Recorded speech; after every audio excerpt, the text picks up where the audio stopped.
سلامونه دوستانو، یو ځل بیا ستاسو په خدمت کې ناصح احمدزی یم او ستاسو لپاره مې دوې مهمې جملې راوړې دي د الماني ژبې.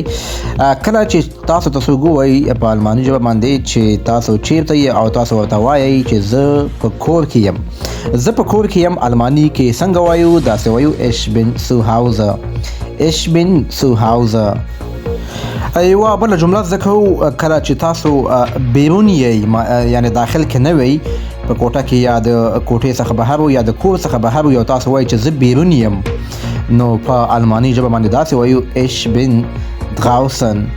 ich bin draußen یعنې زه بیرون یم. او بله جمله داسې ده کله چې موږ په داخل کې یو، یعنې په کوټه کې یو یا په کور کې یو، چې هر ځای کې وي خو په داخل کې یو، نو په الماني ژبه باندې داسې وایو ich bin drinnen.